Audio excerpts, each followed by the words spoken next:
हजरत लूत अलैहिस्सलाम का नाम अक्सर कुरान में आता है, लेकिन बहुत कम लोग जानते हैं कि उनका रिश्ता एक और अजीम नबी से था। वो नबी थे हजरत इब्राहीम अलैहिस्सलाम। हजरत लूत अलैहिस्सलाम हजरत इब्राहीम अलैहिस्सलाम के करीबी रिश्तेदार थे। रिवायत के मुताबिक हजरत लूत अलैहिस्सलाम हजरत इब्राहीम अलैहिस्सलाम के भतीजे थे। उस वक्त लोग बुतों की इबादत करते थे और अल्लाह को भूल चुके थे। हजरत इब्राहीम अलैहिस्सलाम उन्हें समझाते थे कि सिर्फ एक अल्लाह की इबादत करो।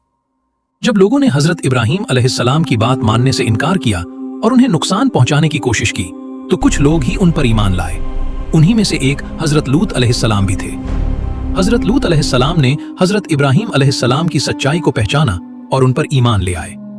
फिर जब हजरत इब्राहीम अलैहिस्सलाम ने अल्लाह के हुक्म से हिजरत की, तो हजरत लूत अलैहिस्सलाम भी उनके साथ चल पड़े। ये हिजरत सिर्फ जगह बदलने के लिए नहीं थी, बल्कि अल्लाह की इबादत और सच्चाई को बचाने के लिए थी।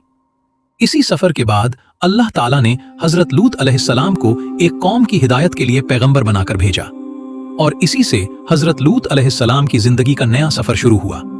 एक ऐसा सफर जहां उन्हें एक मुश्किल कौम को सीधा रास्ता दिखाना था। अगर आप हजरत लूत अलैहिस्सलाम की जिंदगी का अगला हिस्सा भी देखना चाहते हैं, तो वीडियो को लाइक करें और शेयर करें, क्योंकि अगले पार्ट में हजरत लूत अलैहिस्सलाम और उनकी कौम की कहानी और भी हैरत अंगेज मोड़ लेने वाली है।